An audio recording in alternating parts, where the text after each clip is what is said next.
Estamos aqui com Mário Celso Correia em mais um episódio do Estúdio 78 para falar sobre segurança pública. Ele, né, que já foi tenente, é tenente da reserva, né, da Polícia Militar, e vai contar um pouco da nossa história, dessa trajetória e como que hoje ele se tornou empresário e também é professor, escritor e um currículo aí muito extenso, que daria um episódio só para falar tudo que ele é, né, Mário? Mais ou menos. E aí, quantos anos de história que tem aí? Pois é, Otávio. Primeiramente, obrigado pelo convite. Sempre é bom conversar um pouco sobre as coisas da vida, né? Eu fui policial 30 anos, sou da reserva da Polícia Militar do Estado de São Paulo e sou empresário hoje na área de segurança também, sou professor, escritor de livro, palestrante, conferencista. Então essa é a minha trajetória. Perfeito. Porque é muito gostoso falar com as pessoas e multiplicar conhecimento. Isso é a minha paixão. Então eu estou sempre disposto para multiplicar conhecimento e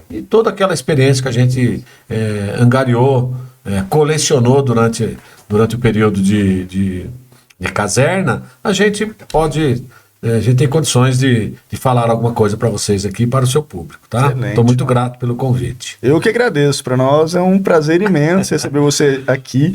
É a minha estreia, né, como entrevistador aqui do estúdio, e estou muito feliz de você ter aceitado o convite, de poder conversar. Também e eu gostaria da gente ir lá atrás, no início mesmo, assim, onde começou assim, sua trajetória, sua carreira na PM? Então, Otávio, assim, ó, a minha família inteira é policial militar. Família inteira. É tio, primo, todos eles são policiais militares. Por incrível que pareça, só o meu pai que não. Meu pai, ele diz a história que ele passou no exame da Academia do Barro Branco, mas ele não tinha tamanho, ele ficou no tamanho, ele era baixinho. Então ele ficou no tamanho, então não acabou não indo, não virou policial. O restante, todos eles são policiais, né? Tem gente da ativa, tem gente da reserva, a maioria na reserva, tem gente que já foi falecido, já tá falecido, meus tios, ou eles eram policiais militares, ou eles eram carcereiros, trabalhavam em presídio, né? Então, aí surgiu aquela história de garota, vai ser polícia também, todo mundo polícia e tal. Aí com 19 anos eu entrei na polícia, muito jovem, entrei na polícia na década de 80, 19 anos entrei e aí no primeiro momento eu gostei, mas não amei, né? E aí eu logo já fui promovido a cabo, logo já fui promovido a sargento tal, e trabalhando no policiamento urbano tal. E aí teve um momento na minha carreira que eu não queria mais, eu falei, vou sair porque acho que não é pra mim e tal, né? Antes de entrar na polícia eu tinha trabalhado na Volkswagen do Brasil, tinha estudado o Senai, também eu vi que não era para mim ficar dentro de uma fábrica, eu sou mais rua, mais falar com gente, mais a parte de vendas, né? A família do meu pai é a família policial, a família da minha mãe é uma família comerciante. Então eu acho que eu puxei um pouco o lado comerciante da minha mãe, né? E aí o lado policial, eu falava, quero, não quero, tal. Aí quando eu tinha uns 3 anos de polícia, para 4 anos de polícia, eu resolvi sair, falei, não quero ficar mais e tal. E aí tem um amigo, rapaz, vivos amigos, né? Um amigo que ele mora em Pindamonhangaba, ele é tenente na reserva hoje também, que nem eu, chama Samuel Messias de Oliveira, ele era sargento que nem eu e tal. E eu era um confidente, era um irmão mais velho, que eu era muito jovem, né? E era sargento que nem ele, e ele falou assim, Mário, você quer sair? Vamos conversar um pouco. Aí eu sentei para conversar com o Samuel, virou um grande amigo, e ele falou assim, a polícia precisa de gente boa que nem você, tenta procurar um lugar para você dentro da polícia.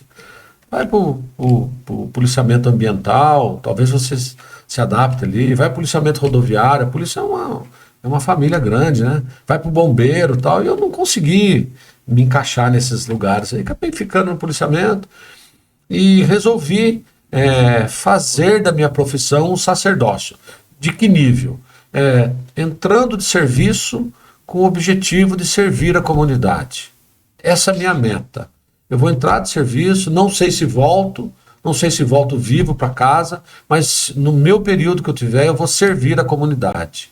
Eu vou dar o meu melhor para servir a comunidade, para orientar, para desenvolver uma segurança, uma sensação de segurança para as pessoas. Então aí minha trajetória foi policiamento urbano, 15 anos de policiamento urbano, atendendo ocorrência, ajudando o cidadão, aliviando a angústia, porque às vezes você prende um bandido que acabou de assaltar e você traz um refrigério para aquela família. Pô, o cara foi preso, a polícia prendeu, recuperou todos os produtos, recuperou meu carro, recuperou a minha moto. Então, para mim aquilo era um sacerdócio de poder ajudar as pessoas dentro da minha profissão. Eu fui pegando gosto por aquilo, porque eu não era policial por ser policial apenas, era policial com vontade de ajudar o próximo. É isso. Então, quando essa vontade entrou em mim, eu comecei a perceber que era possível fazer algo a mais. Aí eu fiquei. Aí, a partir daí, dessa conversa com o Samuel, eu fiquei. Então, esse foi o primeiro momento. E quando eu entrei na escola de polícia, eu tive um professor lá também, chamado Orlando Benedito de Lima, que é o Tenente Orlando, que é um cara de Taubaté, que também foi meu professor, foi meu mestre, foi um cara que me ajudou, que me acolheu, e ele era professor de tiro, e ele falou assim, Mário, vai fazer curso de tiro. Eu virei atirador por causa do Orlando, depois virei professor de tiro por causa do Orlando. Então, são pessoas que marcam a vida da gente, e eu tenho essa característica muito marcante na minha vida, de olhar para as pessoas e aprender com as pessoas, né? Eu costumo dizer que o meu currículo, e tudo isso que nós falamos aqui, que eu sou professor, escritor, mas eu acho que tem duas características no meu currículo que me marcam muito, né? Que eu sou autodidata e sou anticonvencional. Então, essas são as duas marcas minhas do meu currículo. E eu aprendo muito com as pessoas, até com o erro das pessoas. Então, esse é o Mário, né? Como policial, como pessoa que ajuda, e, enfim, esse é a minha trajetória. Lá do começo, aí eu fiz escola de soldado, fui promovido a cabo em ato contínuo, depois fui promovido a terceiro sargento, depois a segundo sargento, a primeiro sargento e a subtenente, e fui para a reserva como segundo tenente. Aí depois de 15 anos de polícia, eu fui transferido para São Paulo. Aí trabalhei na tropa de choque da Polícia Paulista também por 15 anos. Então, a minha experiência no policiamento, ela está subdividida em policiamento urbano e policiamento de choque. 15 anos em cada atividade. Então é isso. Então, eu me sinto um homem assim, experiente, né? Experiente para opinar sobre determinados assuntos da vida, assuntos do cotidiano, né? Então, essa é a minha vida, essa é a minha história. Muito interessante. É isso que eu amo, é isso que eu gosto de fazer, é isso que eu gosto de falar. Depois, a minha formação acadêmica é Direito, eu fiz faculdade de Direito, depois eu fiz uma pós-graduação em Ciências Criminais, eu mostro esse diploma. Tive 11 matérias, eu tive uma nota 9 e 10 nota 10 na minha pós-graduação de Ciências Criminais. E esse grupo, nós éramos em 1.000 alunos, e eu fui chamado na frente como o melhor trabalho de pós-graduação, um trabalho que nós fizemos sobre a tese, eu estava falando sobre o nascimento do criminoso numa sociedade, né? Então isso é muito, muito bacana, e eu fui condecorado lá pelo meu professor, não com medalha, não com nada, mas assim um aplauso, esse aqui foi um aluno que passou pela gente, deixou a marca, pelo trabalho que ele fez, um trabalho muito bacana e tal. Então é isso que... Aí eu resolvi também, não sei se está dentro do seu conceito, eu resolvi empreender. Perfeito. Empreender. Aí eu montei uma empresa de zeladoria patrimonial, que eu não chamo nem de zeladoria, eu chamo de proteção patrimonial, que é um pouco mais acalorado do que uma segurança propriamente dito, porque eu tento entender o que o cliente quer, dando a melhor sugestão para ele. Então, muito bom, daqui a pouco a gente vai falar mais sobre a Fiel. É isso aí. Mas aí só me explica uma coisa, nesses 3, 4 anos, você começou na polícia, aí você pensou em sair, mas você não chegou a sair. Não saí. Porque você se encontrou lá dentro. Porque eu achei que poderia fazer alguma coisa a mais para as pessoas. E o Estado, ela tem possibilidade de ajudar as pessoas. Se você é servidor público, em qualquer área, e você tem disposição de ajudar as pessoas, pelo amor de Deus, ajude, porque tem condições de ajudar. Vamos imaginar na área de saúde. Tem uma amiga que a minha mãe é enfermeira, minha irmã é enfermeira, eu tenho uma amiga enfermeira que participa do movimento da igreja comigo lá, e ela fala que o que ela vê dentro do hospital, e ela fala assim, você sabe o que eu faço? Eu coloco uma couraça aqui e rezo a Deus, para que Deus me ajudar a cuidar da pessoa, a limpar a pessoa que está todinha defecada, a pessoa que então eu faço isso com amor, como se eu estivesse fazendo para a melhor pessoa da minha vida.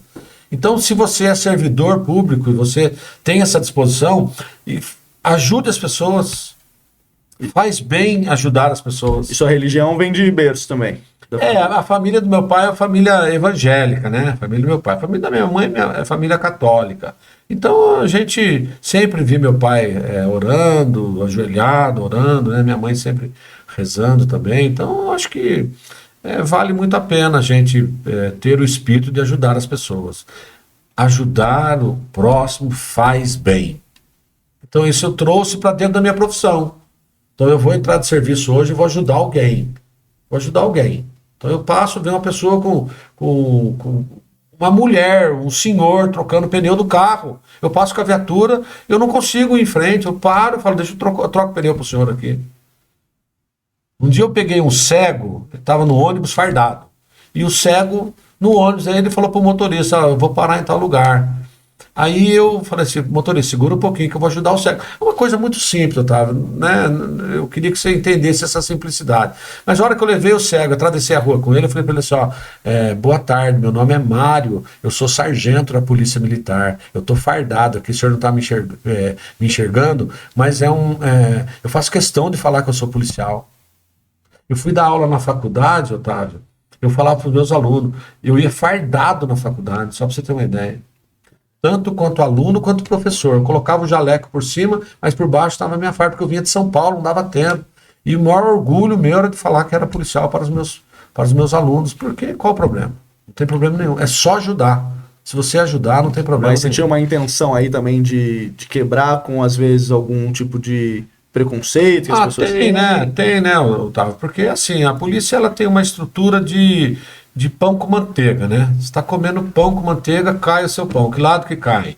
Com a manteiga para baixo, com a manteiga para cima. Então, né? Tudo a história do carteiro. Sabe a história do carteiro? O carteiro vai entregar a carta e o cachorro vem e morde a bunda do carteiro. Me permita.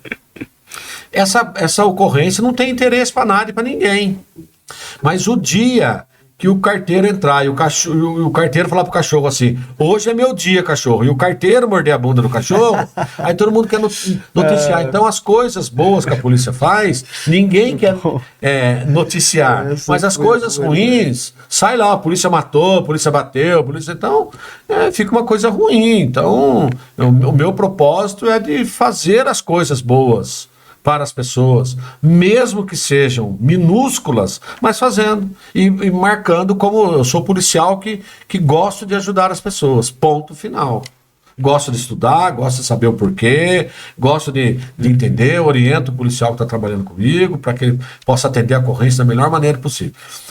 Na faculdade perguntava para mim, mas o polícia roubou, a polícia fez isso. Eu falei, gente, nós lidamos com gente.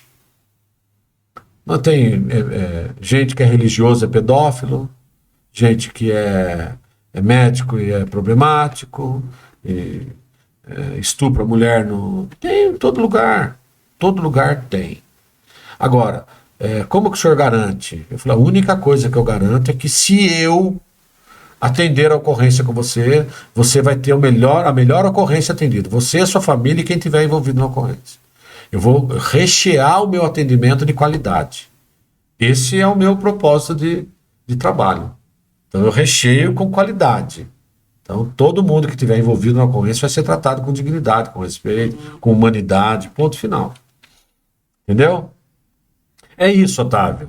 É isso. É possível. E sempre foi esse sentimento seu de servir as pessoas, quase uma devoção cristã aí. É isso. Foi desde sempre ou teve algum momento de virada na sua vida? Não, desde sempre. A minha mãe era assim. Minha mãe era uma pessoa que ajudava muitas pessoas. Eu fui criado num berço onde eu via minha mãe ajudando as pessoas. Então é berço. Não é ser policial para fazer. Então eu trouxe toda a minha educação de berço para o mundo policial de atendimento. Eu quero atender. Qual o problema? Não tem problema nenhum. Vamos atender bem? Vamos atender bem. Vamos atender com dignidade? Vamos atender com dignidade. Mas é possível? Sim, é possível. Se você colocar uma pitadinha a mais de humanidade, você consegue atender bem. Ponto final. Perfeito. E durante sua trajetória, foram 30 anos, então, 30 atuando anos, 30 em anos. exercício, Em exercício. na BM. Atividade operacional. Nunca trabalhei em atividade administrativa. Trabalhei um período na Escola de Formação de Soldado em Taubaté, o 5º Batalhão. Trabalhei formando lá, então lá eu tinha que fazer expediente mesmo, né? Mas muito pouco. Trabalhei de 89 a 91. Foram 2 anos lá. Depois eu trabalhava no policiamento e dava aula. Trabalhava no policiamento e dava aula. Eu virei um professor assim, mas não fixo num lugar integrado, totalmente integrado. E você já deve ter visto coisa, hein? Otávio, a gente vê, né, Otávio? A gente vê bastante coisa, né? O homem moderno, o homem pós-moderno é um homem doente, viu, Otávio? É doente, é um homem que precisa E o tratamento dele não é fácil. A sociedade é muito doente, né? Existe briga por tudo, tolerância. O mundo egocêntrico é muito forte, né? Bateu no meu carro, olhou na minha mulher, pisou no meu pé. Então isso pisou no meu pé, gera confusão. Você está vendo meu pé? Ô, irmão, desculpa, que desculpa, cara, você tem que olhar para baixo. Então começa a briga. Então, esse homem pós-moderno, ele é um homem, eu chamo ele de desbussolado e coisificado. Desbussolado é que Não tem norte, não sabe. E ele é coisificado, é uma coisa. Quem é aquele cara lá? É uma coisa que está ali.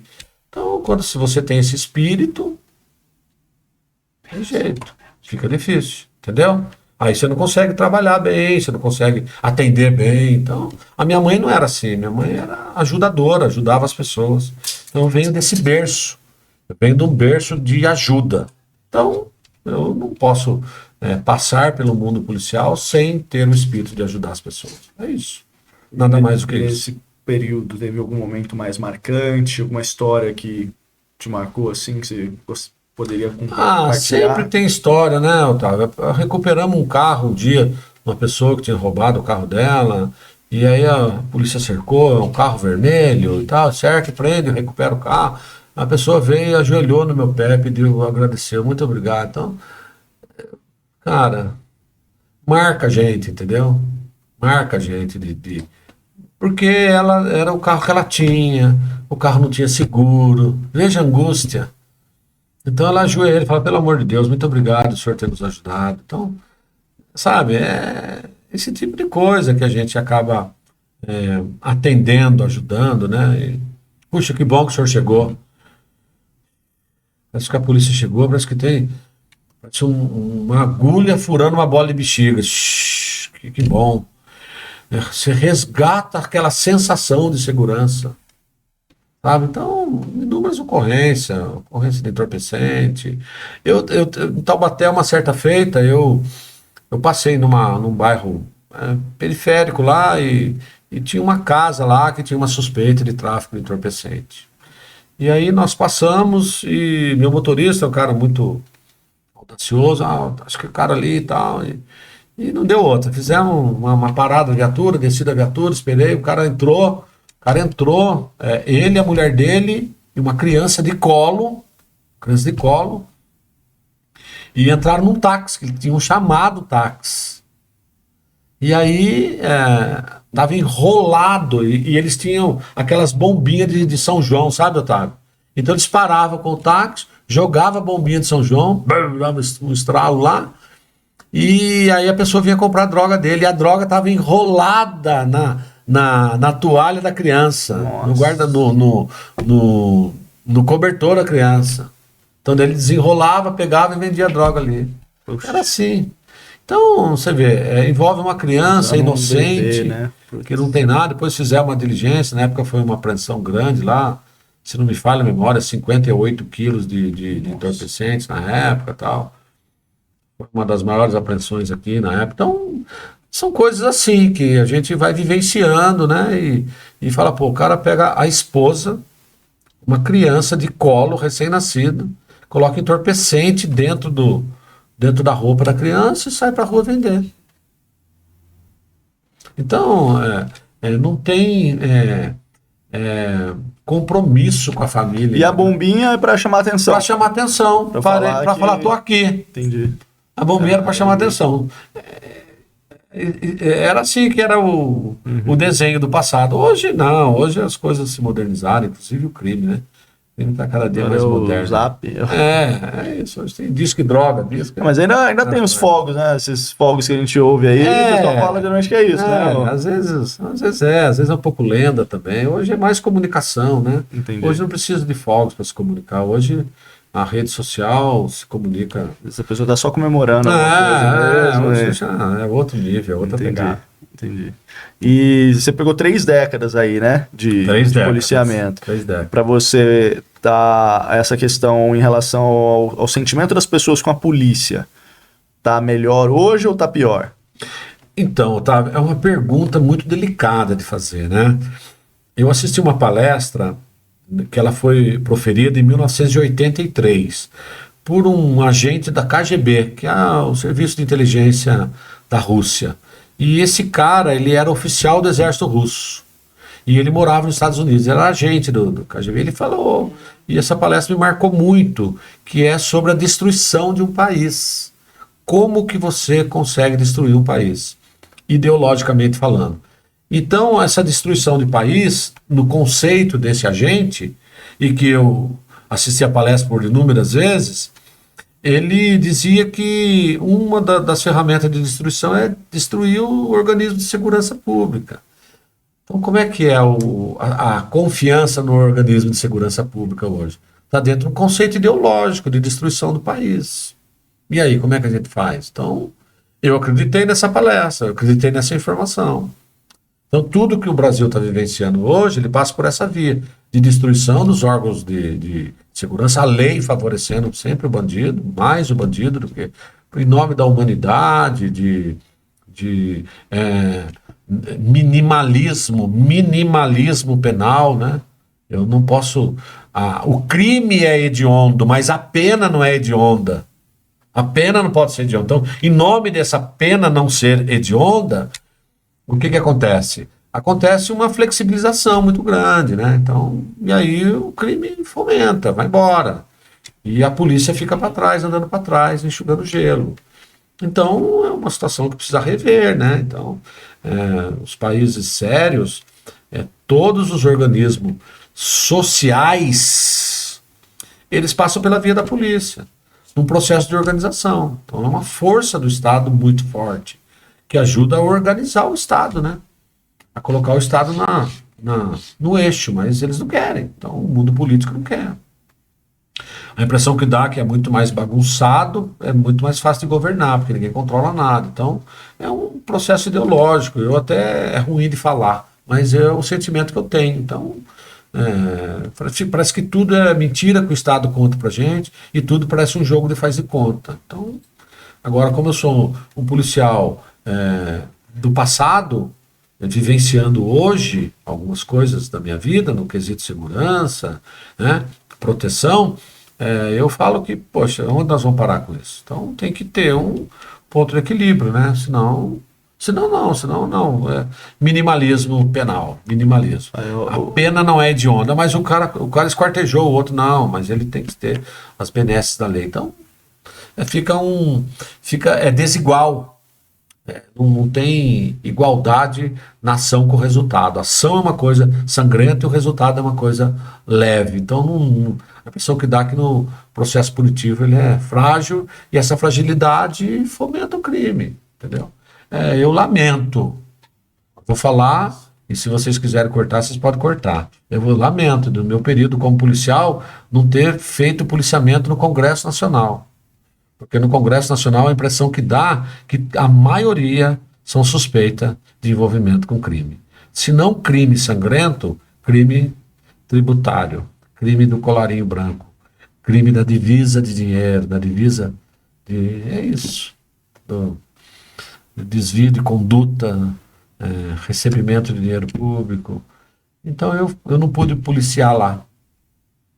E é a minha dor como policial, é uma pena, porque eu sinto o cheiro, a impressão que dá é que eu sinto o cheiro do cara que não se conecta bem com a sociedade e ele é um servidor público. Ele faz o que ele quer, ele não faz o que a lei manda. Aí fica ruim, aí fica desigual. Né? Ação e resultado fica desigual. É isso que eu penso. E aqui, ó, só vai cortar se você quiser que corte. Não precisa cortar, manter, a é um gente pensamento, é um pensamento, né? Não Só está se expressando. isso, é um pensamento. Está que eu citando acho nomes, né? Ideologicamente falando, é isso. Agora, Uhum. como é que você destrói um país quando você começa a destruir o organismo de segurança pública? Então ninguém acredita, então não confia mais, tal. Então você tem que provar cada vez mais, né? Que você é bom, que você é honesto, que você vai fazer entrevista com as pessoas para entrar na empresa. Você é honesto? Sou honesto. Assim que, será que você é honesto mesmo? Então, honestidade hoje passou a ser luxo, então, ao passo que deveria ser um expediente de obrigação, e passou a ser requisito de contratação no mundo empresarial. É. E em relação à segurança pública em São José dos Campos, você atuou quantos anos em São Paulo? 15 anos aqui, 15 anos em São 15 Paulo. anos aqui, 15 anos em São Paulo. Então, São Paulo veio primeiro. não, aqui primeiro. Aqui primeiro? Então você encerrou a carreira em São carreira Paulo. em São Paulo. Entendi. Então, assim, quando eu estava no policiamento aqui, um carro roubou uma loja no centro da cidade. É um carro preto, você saía a caça do carro preto. Hoje a tecnologia está a serviço. Então, hoje o carro preto joga no sistema, todo carro preto que passou por ali, eles vão pegar e você consegue filtrar. Então, é a tecnologia a serviço da proteção do cidadão. Então, São José dos Campos hoje é uma cidade maravilhosa de se viver. Maravilhosa de se viver. Vou te contar uma. Tem uma família, a família conhece, e um jovem da família, membro integrante da família, acabou cometendo um crime como jovem. E foi embora, e foi condenado, cumpriu um período de pena, foi colocado em liberdade e foi embora, saiu fora do estado. Só que nesse fora do estado ele ficou muito tempo. E o crime dele não havia prescrito, não prescreveu o crime, então ficou tempo. Nesse intervalo que ele ficou fora do estado, o pai morreu, a mãe morreu e a irmã morreu. Ele ficou aloprado e, não quero mais, vou voltar para minha terra. Perguntaram para mim, você acha que deve voltar? Eu falei, não deve. Por que não deve? Porque ele vai ser preso. Mas por quê? Porque ele está com mandado de prisão. Não deu outra, ele voltou, a câmera pegou e ele foi preso. Então, a tecnologia é serviço da proteção, a tecnologia é serviço da segurança. Então, São José dos Campos tem pouco, eu acho que vale muito mais. Você vai para Nova York, por exemplo, hoje, tem 15 mil câmeras. Nossa. São José dos Campos tem 2 mil câmeras tem aqui. Então, tá faltando ainda. Então, é isso, mas não dá para fazer tudo. Então, ele tem um projeto, as pessoas que governam a cidade são pessoas sérias, a pessoa que governa a segurança de inteligência da nossa cidade é pessoa séria. Eu conheço, é pessoa muito séria. É policial militar como eu. É sério, responsável. Então, a tendência é ganhar uma seriedade. Eu estava conversando com um rapaz que ajuda você a filmar aqui. Ele falou assim, eu conheço a Coronel Nicolucci. Falei, e aí? Ele falou assim, ela exala honestidade. Olha isso. Então, esse é o jogo. Dá para jogar esse jogo. É um jogo de gente grande. Pensou você falar para uma terceira pessoa, uma quarta pessoa que você exala honestidade? Isso é jogo de gente grande. Então, quem governa a cidade, no campo, no meu conceito, hoje, São José dos Campos, exala honestidade. Não vou falar o nome da pessoa aqui, porque não é o caso, mas é um policial militar da reserva e exala honestidade. Simples assim. Agora, um cara que é servidor público e que é honesto e que está governando um expediente de segurança municipal, ele não merece todo louvor? Isso é um jogo de gente grande, Otávio. Não estou jogando com gente pequena, estou jogando com gente grande, que pensa diferente, que age diferente, que tem conhecimento, que tem partilha diferente. Assim como o nosso Deus faz, né? Parte, toma essa metade para você, eu vou te ajudar. Esse é como se fosse a minha vida para você. Então, São José dos Campos está numa evolução crescente de boa segurança, né? São José dos Campos é uma cidade que a tecnologia está bastante avançada nas questões de segurança. 1 milhão de parabéns para o prefeito, 1 milhão de parabéns para o vice-prefeito, que eu conheço, 1 milhão de parabéns para quem opera as questões de segurança pública da nossa cidade. Polícia Civil, Polícia Militar, Polícia Municipal. Eu vou me permitir falar Polícia Municipal, porque a Guarda Municipal nossa também é um grupo de pessoas extremamente comprometida pelo que a gente vê aí na nossa cidade. Então, a cidade tem tudo para desenvolver a tecnologia a serviço da segurança. Perfeito. Jogar jogo de gente grande. Isso. E tem algum desafio que você vê, né? Porque eu concordo, né? Eu estou em São José dos Campos há muito tempo, uma pessoa que já morou no Rio de Janeiro, que já morou, né, em lugares que a segurança era precária. Mas a gente ainda vê notícias, né? Como qualquer outro lugar, né? Sim. E é aquilo que você falou também, existe um jogo ali, né? De pessoas aproveitar manchetes para fazer notícia, a gente sabe disso, né?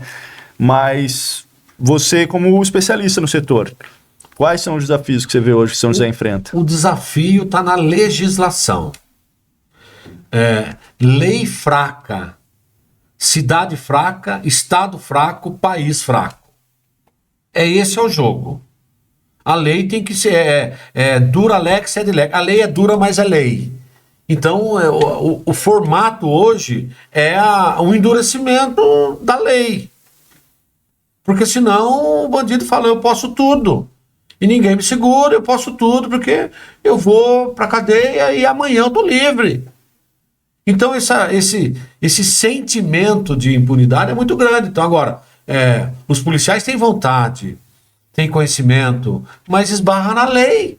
A lei não pode. A lei do politicamente correto. Por isso que criaram um expediente de lei politicamente correto. Então a legislação precisa ser forte. A legislação precisa ser forte. Você não viu o que o presidente da Argentina falou? O artista, ele recebe dinheiro público, então para mim ele é funcionário público, então não dá mais. Um artista renomado ganhando, não dá. É lazer, não dá, gente. Então joga isso pro mundo criminal. É a legislação fraca. Legislação fraca é bairro fraco, cidade fraca, estado fraco e união fraca. Não tem jeito. Agora, quando você endurece a lei, o cara fala, pô, eu tive nos Estados Unidos olhando as coisas lá. Você vai num posto de gasolina, você mesmo põe a gasolina e larga o dinheiro ali. E eu cheguei a ver lugares lá de comércio com pacote de dinheiro. Agora, por que eles deixam o pacote de dinheiro, inclusive às vistas de quem está chegando ali? Porque eu vi. Porque se o cara roubar, a polícia tem certeza que vai chegar nele e vai prender. Aqui não, cara. Aqui rouba, não tem certeza que vai. Pode até pegar o cara, mas que ele não vai ficar preso, vai ficar preso. Então, essa legislação fraca não tem jeito. Pai fraco, filho fraco. Patrão fraco, empresa fraca. Lei fraca, segurança pública fraca. Esse é o jogo de gente grande. Então, qual que é o desafio? É uma legislação diferenciada. Agora, a impressão que dá, me permita, que o cara que faz a lei, ele faz uma lei pensando nele. Quando ele faz pensando nele, ele não consegue pensar só nele. Aí o cara que é criminoso pega carona no que ele tá. Então, uma legislação fraca. Não dá para ter legislação fraca. Nosso país fica assim. Então, o desafio, no meu ponto de vista, está no expediente de legislação, que é cada dia se tornando mais fraco. Então, isso é no âmbito federal, né, Mário? Isso então, é isso. Não dá. Então, como é que o cara vai fazer? O cara é fraco. A lei, que lei que é essa? Não é lei fraca. Aí tem o processo hermenêutico, né, de interpretação. A gente vê algumas aberrações do juiz fazendo. Esse dia eu estava conversando com uma mulher do fórum, que é minha vizinha. Falei, mas pô, eu não sei o que. Ela falou assim, posso te falar uma coisa, Mário? O juiz que julga aqui, ele é diferente do juiz de Brasília, viu? Olha a conclusão dela. Diferente do juiz de Brasília. O juiz nosso aqui não julga igual a eles lá. Então tem uma lei e 2 julgamentos? Isso. Então esse é o jogo. Então, desafio para mim está no processo de mudança, de lei. Mudou a lei, deixou a lei forte, as coisas vão tomar um rumo diferente. Lei fraca, como é que você pune? A certeza da impunidade é o crescimento da delinquência. Assim funciona. E você acredita que as instituições privadas podem ajudar de alguma forma? Pode, né, Otávio? Porque assim, por que surge a escola particular? Porque a escola pública não deu certo. Tem alguma coisa no meio do caminho. Por que que existe o hospital particular? O hospital público balança, falta recurso. Por que que existe a segurança particular? Para ajudar a segurança pública que está... Deixa eu pôr um guarda aqui, deixa eu pôr um sistema de segurança aqui, deixa eu colocar uma cerca concertina, deixa eu colocar uma cerca pulsativa, deixa eu colocar alarme, para tentar bloquear um pouco as questões de segurança do meu empreendimento. Porque o cara entra, leva a fiação, no dia seguinte você não consegue trabalhar. Porque o cara levou a fiação. Então é isso. Então, quando o Estado não consegue abastecer de maneira positiva a comunidade, eles optam, quem tem mais recurso, optam por pagar uma segurança particular. E como que você fez a transição de funcionário público para eu sou empreendedorismo. Empreendedorismo. Eu acho que eu poderia empreender, né? Então, gosto de ajudar. Então, a empresa tem 150 funcionários. Então, são 150 famílias que a gente contribui mensalmente ali, paga imposto, pago caríssimo de imposto, pago imposto muito caro. Então, são pessoas que vivem ali do salário que recebe mensalmente ali. Então, o espírito empreendedor também acabou me cercando e fazendo bem para mim, né? É isso. Mas você nasce com essa ideia também de contribuir para a segurança pública? Você viu ali sempre, uma né? espécie de oportunidade? Então, como que eu faço isso? Pegando todo o conhecimento que eu tenho na segurança pública e empresto para a segurança privada. Faz dessa forma, faz desse jeito. Olha aqui, sobe esse muro aqui, coloca uma cerca ali, coloca uma iluminação, coloca um guarda lá. Então eu faço esse processo de orientação para as pessoas. Ponto final. E aí a coisa... A Fiel tem 20 anos. 27 anos. 27 anos. Então, quando você começou a Fiel, você ainda era... Eu fazia um dia na polícia, outro dia tocava a empresa. Então, trabalhava um dia sim, um dia não. Então, cumulativamente, eu estou na área de segurança hoje há 57 anos. Cumulativamente, porque teve um período que eu trabalhei nos dois, né? Fazia um expediente nos dois. Mas aí nessa parte era mais administrativa, né? Você chegou a atuar também como... Qual parte administrativa? Não entendi. Da Fiel. Não, sempre... Ou você chegou a atuar como segurança? Não, isso não. Eu sempre mais bastidores, orientando, né? Implementando, né? Sempre fazendo dessa forma. E hoje eu sei que a Fiel é zeladoria, né? Se quer falar mais as áreas de atuação da Fiel. A gente atua como controle de acesso em condomínio, em empresas, em hospitais, controla o acesso das pessoas. O guarda ele precisa ter 3 momentos, né? Ele precisa saber controlar 3 coisas. É isso que eu prego para os meus colaboradores lá. Ele controla veículos, entrou veículos, saiu veículo, ele controla. Sabe quem entrou, sabe quem saiu. Material, entrou material, sabe que material que entrou, saiu material, sabe que saiu. E entrou pessoas, sabe quem entrou e sabe quem saiu. Por exemplo, eu cheguei no seu condomínio aqui para entrar, a menina falou, pode subir. Então é assim. Então você já começa a ver uma fragilidade, né? Então é frágil, porque não, tem que anotar, tem que fazer contato, não tem ninguém na sala. Eu subi, não tinha ninguém, fiquei aqui. Então isso fragiliza a segurança. Eu sou o cara do bem, e se eu não sou do bem? Com certeza. Então não pode. Então o controle de acesso ele tem que ter uma barreira. Uma barreira de controle. Senão, para que tem o menino lá? Então, sobe todo mundo. É só vir com o endereço, a sala, apertar o coisa e subir. Não precisa ter gente ali. Eu tenho gente para controlar, então... E sempre porteiro ou tem outras... Sempre porteiro. Sempre porteiro. Não, vigilante não. Vigilante armado, essas coisas não. Sempre porteiro controla. Caramba. Porteiro controla pessoas, veículos e materiais. Então tem gente lá que tem que controlar pessoas, veículos e materiais. Entrou veículo, saiu veículo. Entrou e saiu, controla. Material entrou, saiu, controla. E eu saio daqui agora com um pacote. Saio com uma caixa aqui. A menina tem que me barrar lá embaixo. Assim, que caixa que é essa aí? O senhor não entrou com caixa? Não, peraí, que sala que o senhor estava vendo? 78, liga lá. Fala, estou no 78 lá. Então o cara sai com uma sala, não, é o seguinte, aí ele pegou uma câmera aqui, que ele levou para arrumar, ele conserta a câmera e tal. Tem que ter controle. Todos os seus funcionários são treinados. Tem que ser treinado para isso. Você for na minha empresa, hoje você vai ver uma sala de aula lá, que eu Não abro mão da sala de aula porque a diferença minha das outras empresas não é o preço, é o atendimento. É a qualidade no atendimento. Esse é o desafio. Esse é o jogo de gente grande também. Vou falar sempre em jogo de gente grande. É isso, Otávio. Entendeu? Excelente. É isso. Essa é a minha vida, essa é a minha história. Muito. Trabalhando com segurança, trabalhando com proteção, trabalhando com treinamento, trabalhando com orientação. O treinamento você presta para outras empresas. Presto para outras empresas. Quem precisar de treinamento pode contar comigo que eu vou lá, eu formo, capacito, oriento, falo por quê.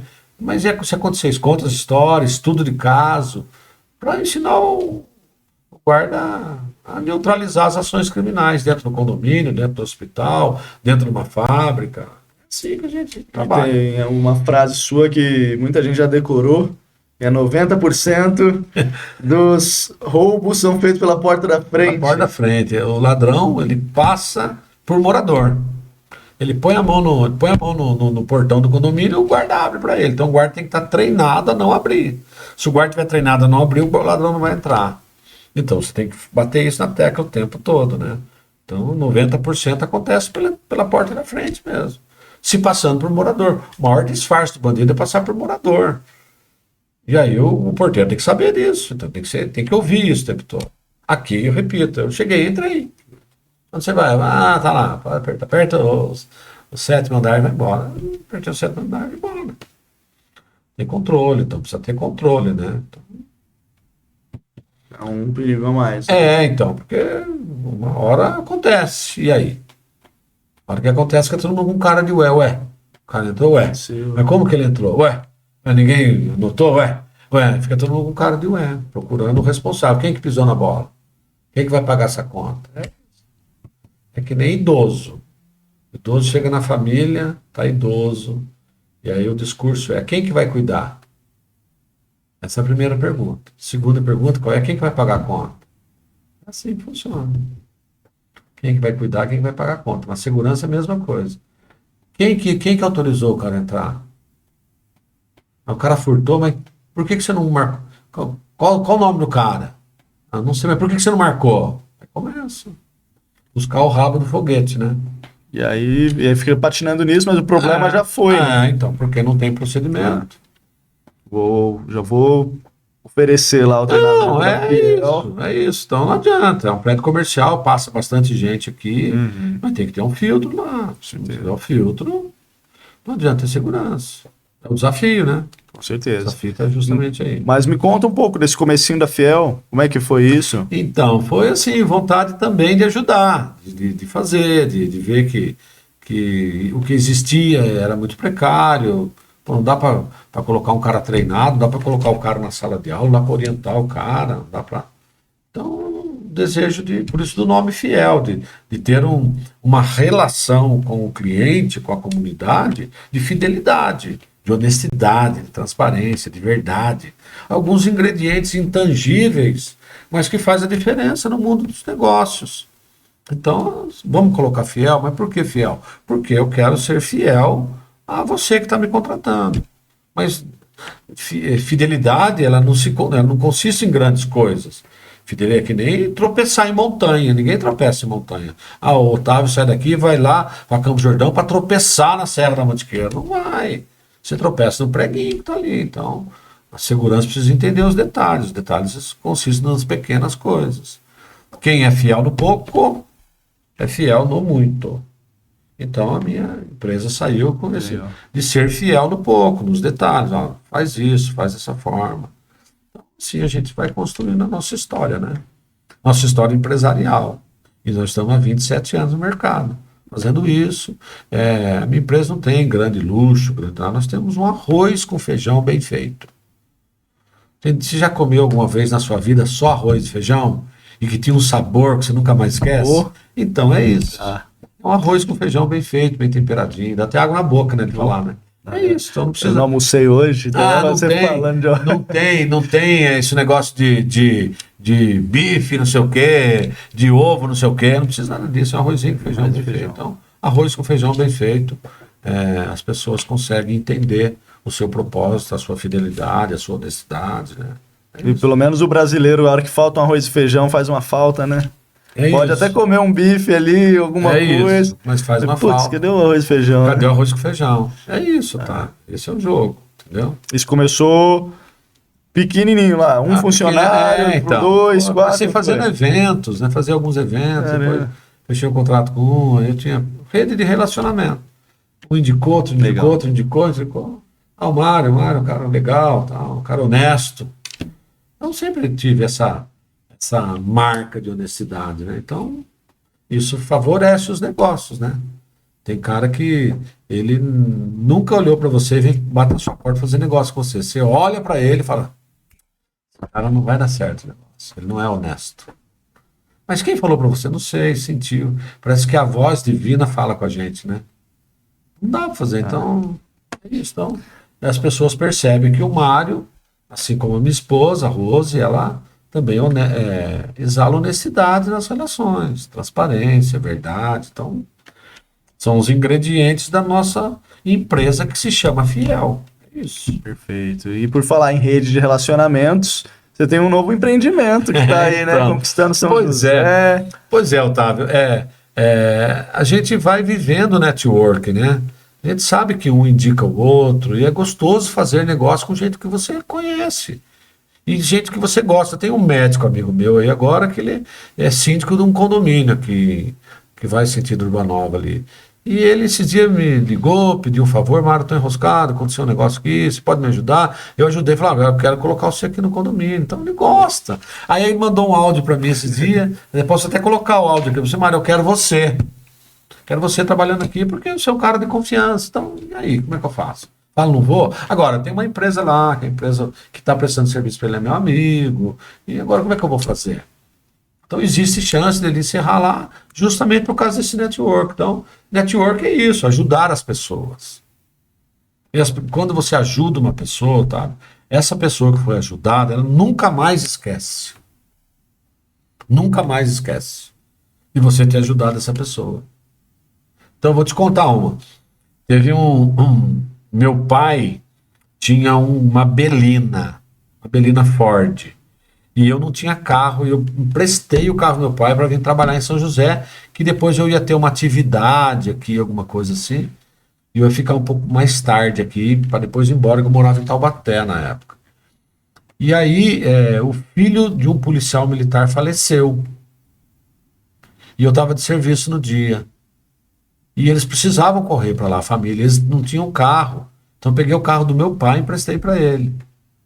E corri, fiz alguma correria aqui, porque era filho de policial e tal, né? Depois o irmão dele entrou na polícia e tal. E esses dias, ele encontrou comigo, com a minha esposa, e eu nem lembrava disso, tá? É mais de 30 anos isso. E aí ele falou assim: esse homem aqui eu devo muito para ele, porque o dia que meu filho morreu, você não sabe que esse homem me ajudou. Entendeu?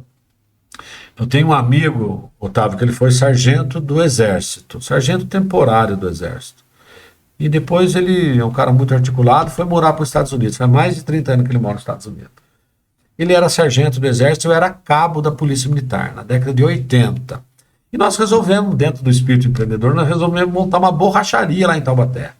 Só que não deu certo, porque a borracharia não tinha estacionamento, era uma avenida, passava muito carro, mas não tinha como o carro parar. Mas a gente era muito jovem, a gente não percebia isso, que o local do carro parar para consertar o pneu furado, que a gente não tinha esse local. Tinha o espaço, mas não tinha o local. Era uma loucura. Aí não deu certo a borracharia. E aí nós resolvemos. Ele estava no Exército, falou: Mário, vê aí o que você faz aí e tal. Eu cataloguei todos os equipamentos que a gente tinha, fechei a empresa, mandei o funcionário embora, paguei tudo lá e vendi. Tinha compressor, tinha as coisas lá. Coisa de borracharia. E vendi. E aí cataloguei tudo lá e passei a metade para ele. Vendi, peguei o dinheiro e fui levar o dinheiro para ele, né? E também não sabia mais disso. Eu tinha esquecido que o tempo passou. Aí eu estava no Suns Club com a minha esposa fazendo uma compra. Ele estava lá, escutei a voz. Falei: pô, conheço essa voz, cara. Será que é meu amigo? Eu olhei, puta, era ele. Ele tá diferente, careca. Falei: pô, eu conheci você pela voz. Pô, abraçou minha esposa, me abraçou e tal. Ele falou assim pra minha esposa assim: você está casado com um homem muito honesto. A minha esposa começou a chorar. Falei: mas me conta. Ele falou assim: ele contou essa história da borracharia. borracharia, assim e tal. E ele foi lá, vendeu o que tinha e me deu metade, certinho. Então, porque isso é berço. Agora, ele também contou uma história que eu também não lembrava mais. Eu tinha calça, ele era muito pobre, e a minha mãe, eu já usava calça, ela comprava algumas coisas a mais para mim, e ela falou assim, eu tenho uma calça jeans aqui que o Mário não usa mais, então deu a calça jeans para ele. E eu tinha uma bicicleta, minha mãe ia comprar outra bicicleta para mim, alguma coisa desse tipo, eu não lembro. E deu a bicicleta para ele também, então minha mãe deu uma calça comprida para ele e deu uma bicicleta para ele. E ele morava num bairro distante, periférico, de classe média, classe social baixa, e ele nunca mais esqueceu disso. Então você vê, ele tem 60 anos hoje e fala que ele ganhou uma bicicleta da Dona Odete, que é minha mãe, e uma calça comprida usada que o Marinho usava, que era eu. Então você vê, são coisas que a gente faz para as pessoas não esquecem. Então, no meu mundo empresarial, fazendo isso, eu me sinto muito bem. No meu mundo do Estado, fazendo isso, eu me sinto muito bem. Ajudar o próximo. E aí eu vou para o network. Com qual objetivo de ir para o network? Ajudar as pessoas a fazer network, ajudar as pessoas a gostar de você, Otávio. Porque no nosso grupo, se tiver gente que gosta de você, vai indicar você para negócio. Vai fechar negócio com você, porque gosta de você. Então eu preciso ensinar isso às pessoas, compartilhar isso com as pessoas. Façam as pessoas gostarem de você.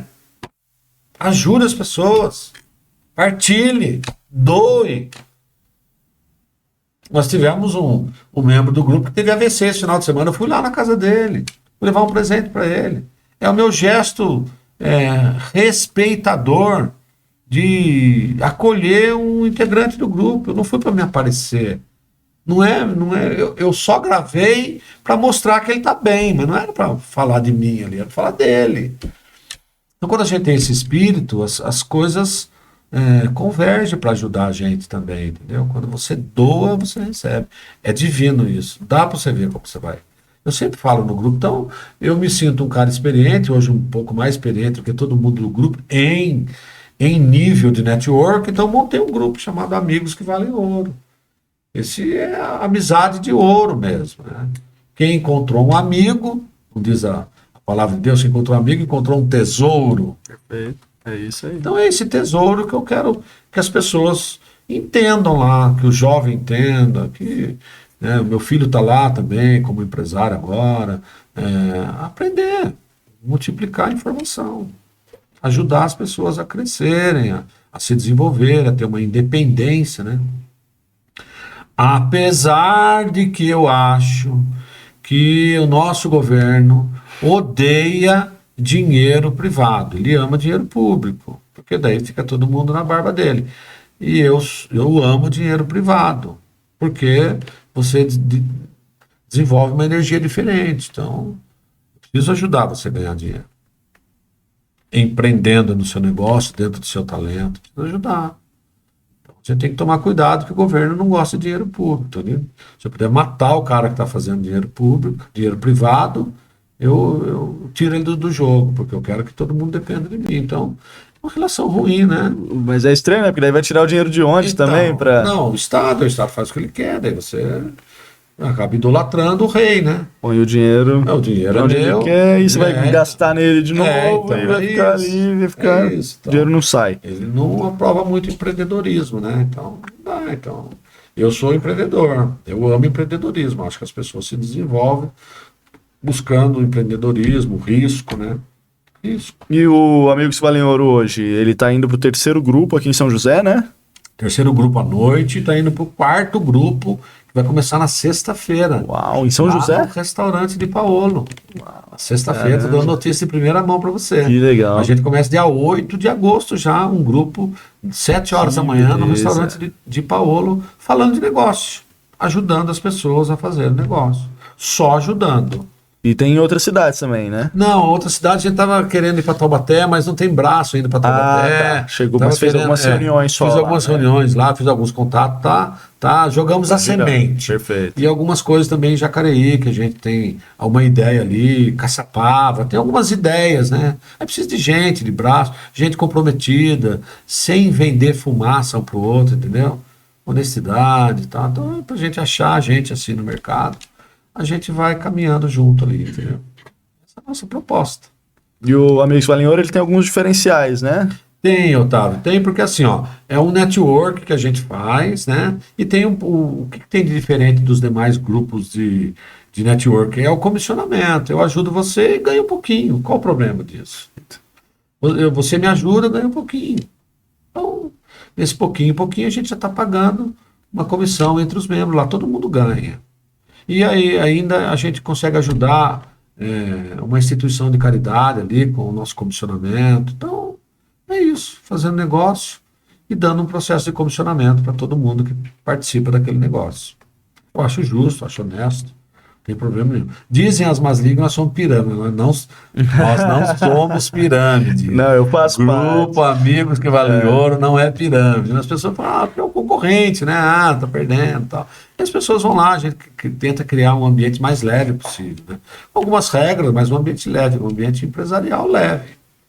Nada de muita regra. O empresário já tem muitas regras, né? E tem o governo contra ele, tem o tributo contra ele, tem a imprensa contra ele, e tem o concorrente contra ele, tem inúmeras coisas contra ele. Então, a lucratividade dele, o governo é o grande sócio do empresário, tanto que o empresário paga de imposto.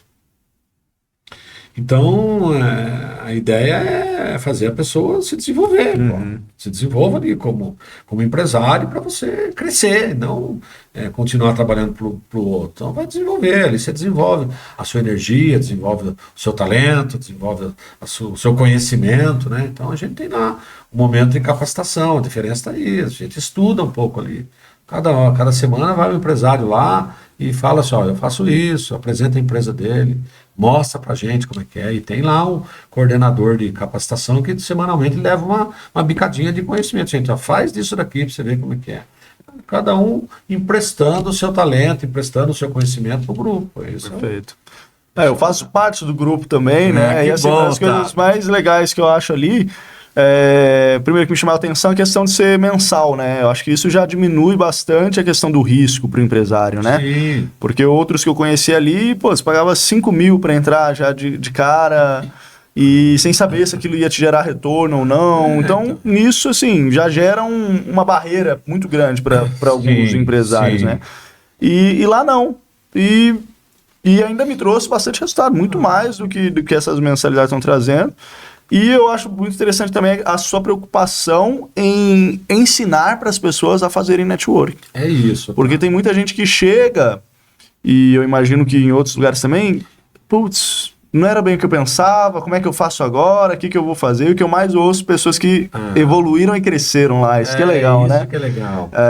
Eu nunca tive tanta essa dificuldade, mas mesmo assim, me ajudou a ter mais postura, a trazer mais seriedade nisso, a tornar mais sistêmico. É isso. Porque assim, eu sou extrovertido, não tenho vergonha, converso numa boa, mas muita gente lá chegou totalmente travada, né? Totalmente travada. Não sabia falar um pitch, não sabia conversar. Você tem que ensinar as pessoas, ensina a fazer o pitch de venda, ensina a pessoa a se comunicar, fala para as pessoas que tem que ter material, vai para uma rodada de negócio como nós fomos semana passada, a pessoa não sabe fazer um pitch de venda, não leva material, então como é que vende? Então a venda é quem não está vendendo.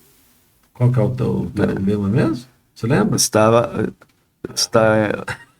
perdendo, está enfraquecendo, está diminuindo. Quem não está vendendo está morrendo, Está morrendo, é verdade. Quem não está vendendo está morrendo. Então o mundo empresarial requer venda. Então você precisa ensinar a pessoa a vender. Perfeito. Você tem um produto bom? Tem. A sua empresa é boa? Você é um cara honesto? Então o mercado te aceita? Você está legalizado? Então, é hora. Vamos para cima. Vamos vender. Quem não está vendendo está morrendo dia após dia. Então vamos vender. Monitora o seu concorrente, vê o que o seu concorrente faz. Esse é o jogo. A polícia de Nova York, ela transformou em polícia verdadeiramente em 1994. Olha isso. 31 anos atrás. É isso. Ela transformou. Qual foi a pedra de toque da transformação da polícia lá? 1994. 94. Transformar a polícia em negócio. Caramba. Transformou a polícia em negócio. Eu já li alguma coisa sobre isso. Quando transformou em negócio, opa, aí virou um expediente empresarial. Aí você tem que falar, inclusive, de lucratividade.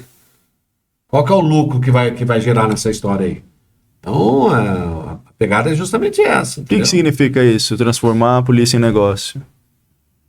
Significa quatro momentos. O serviço deles? Quatro momentos. Total satisfação do cliente. Eu vou atender o meu cliente. Quem que é meu cliente? O cidadão de bem. O cidadão do mal é meu cliente? É, porque eu vou prender ele, ele vai para a cadeia. Então, total satisfação do cliente. Segundo, eliminação das despesas e dos desperdícios. Elimina, então, tem que... Despesa. O que é despesa no mundo policial? Viaturas, tem que cuidar da viatura, combustível, uniforme, tecnologia, armamento. Olha só, todo mundo cuidando. Olha isso. Então, se eu estou eliminando as despesas e o desperdício. Depois, terceira variável, da polícia em Nova York. Eliminação do concorrente. Eliminação do concorrente é dar tiro no concorrente? Não. É fazer diferente do que o concorrente faz. Faz diferente para você ver como você vai ser chamado. E a terceira... Quem seria a concorrência da polícia nesse sentido? Outros privadas? Não. O traficante é um concorrente. Ao invés de chamar ele, é a polícia. Então eu vou ter que fazer diferente, meu amigo. Sinto muito. Porque tem disso, né? Em muitos lugares, quem faz a segurança é o... Briga de marido e mulher, não se mete a colher? Então, a polícia lá se mete, a polícia entra. Então, quem que é o concorrente da polícia nesse caso? É o marido, tá batendo na mulher ou vice-versa. Entendi. Então, é essas concorrências que não pode bater na porta da polícia, a polícia tem que entrar e dar solução.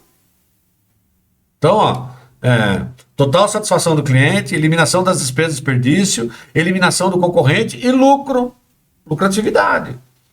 Tem que dar, a empresa, a polícia tem que dar lucro, pô. Então, qual que é a lucratividade do São José dos Campos? É uma cidade segura.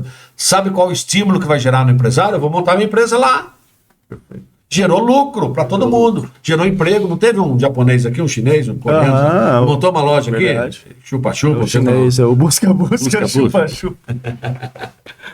Busca-busca aqui. Busca-busca. Ele não montou aqui? Ele está atrás de gente para trabalhar. Então, é rentabilidade, é lucratividade, é empregabilidade, porque é uma cidade segura. Por que ele não montou no vizinho aqui? Por que não foi mais para frente? Por que ele escolheu São José dos Campos? Porque alguma coisa tem de diferente aqui. É essa lucratividade que eu estou dizendo para você. Uma lucratividade empresarial, palpável,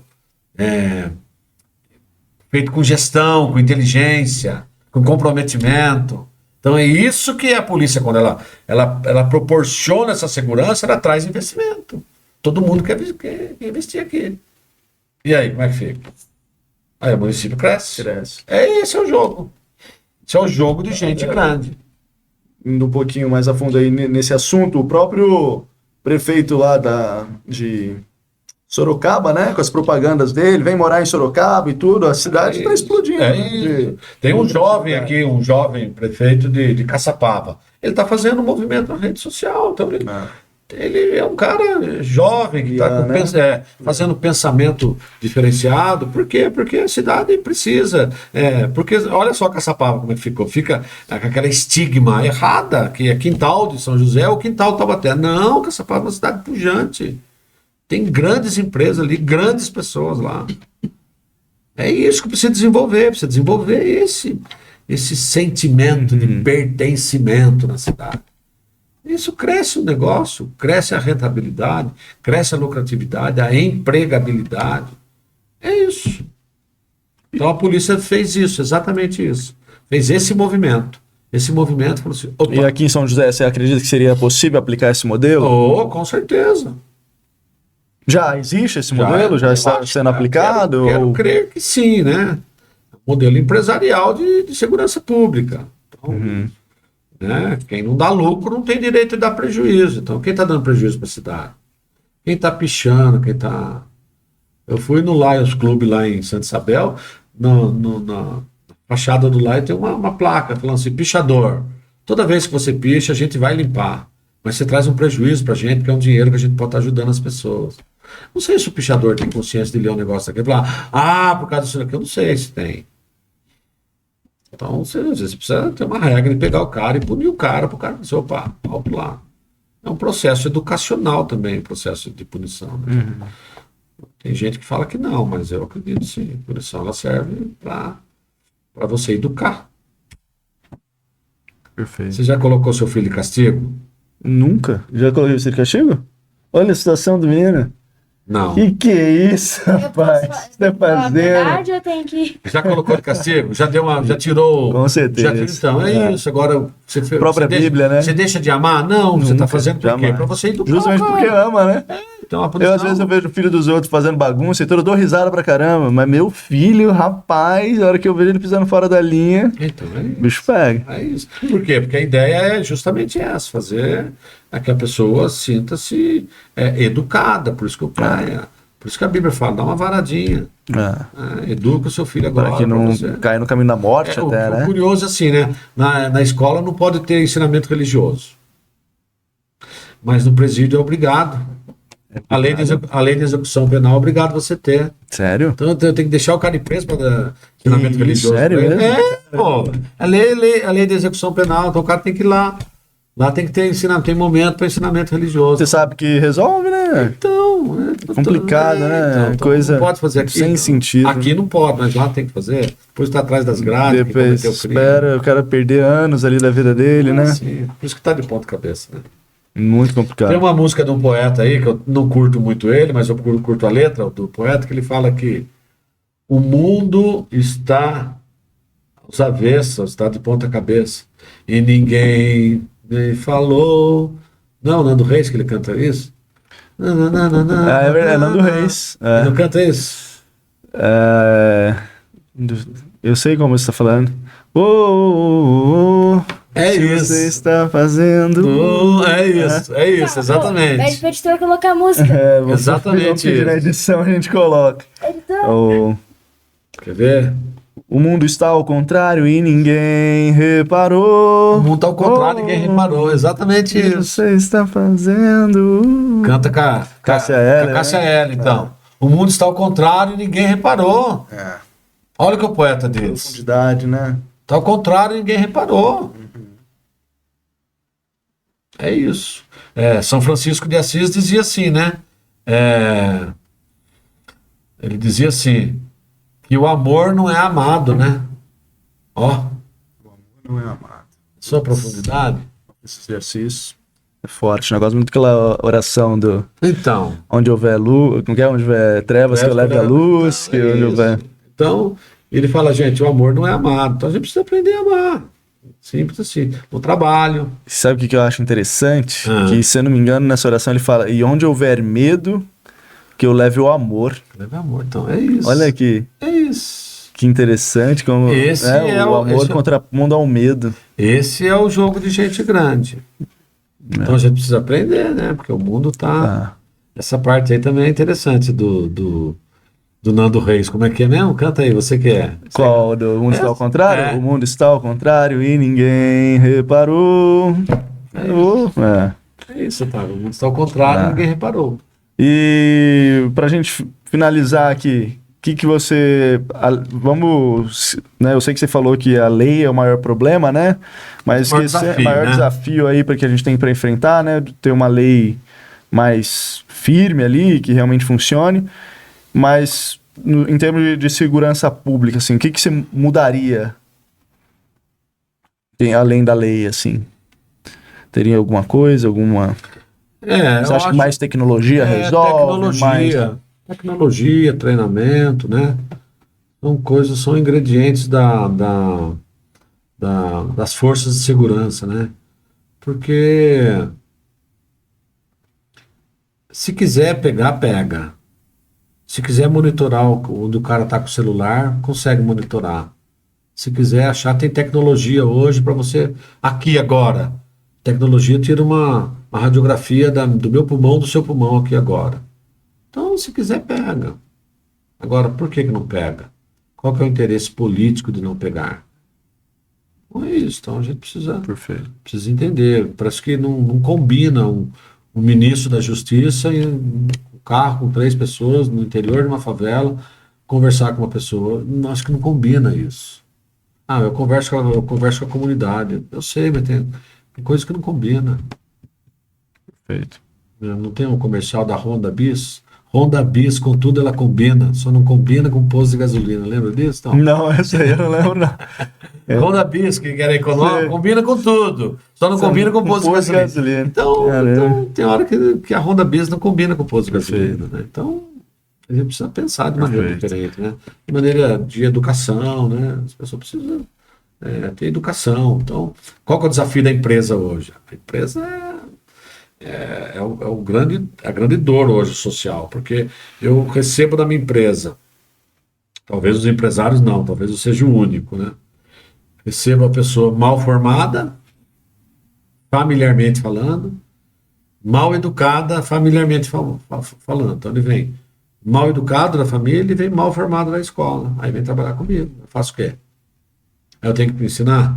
Mal educado e mal formado. E aí, como é que a gente faz? A dor.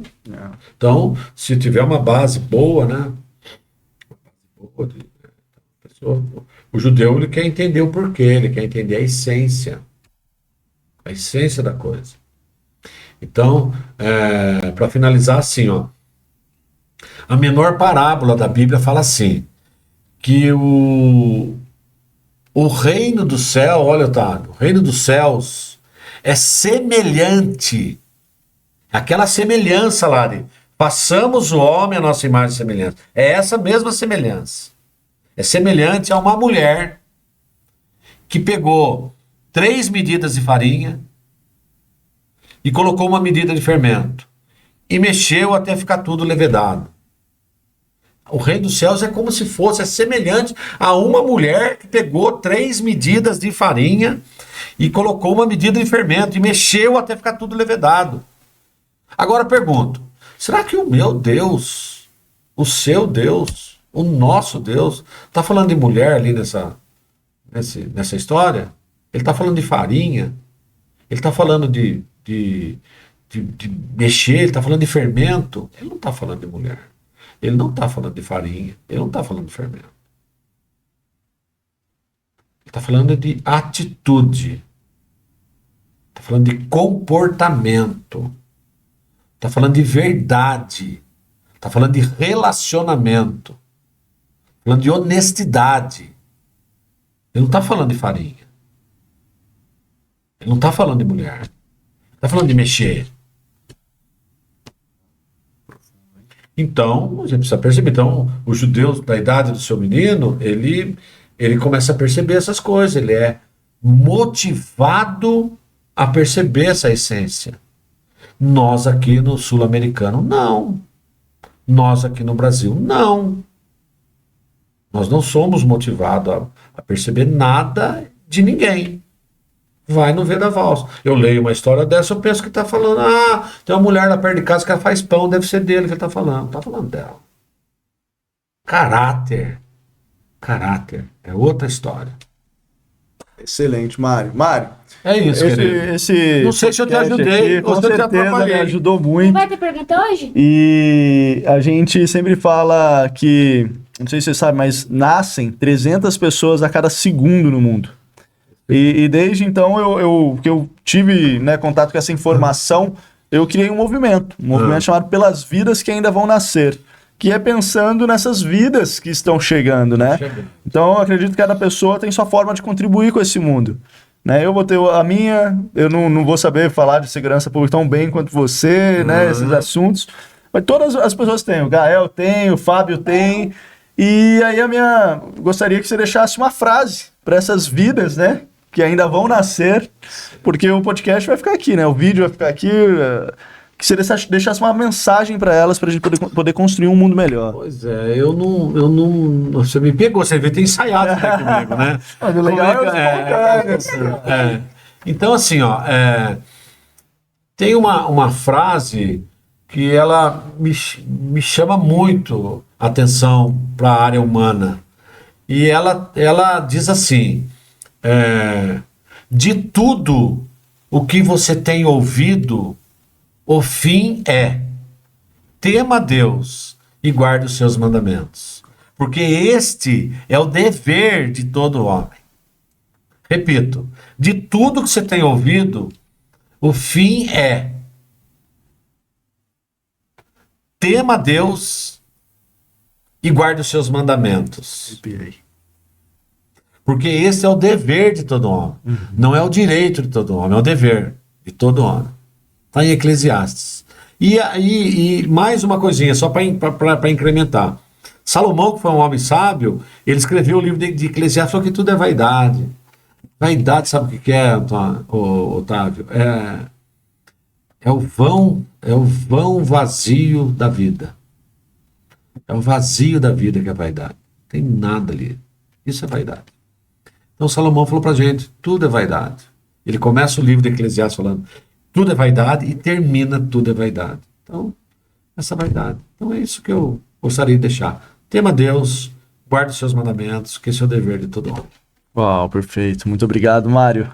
Eu que Deus agradeço. abençoe. Agradeço. E obrigado, até o próximo encontro.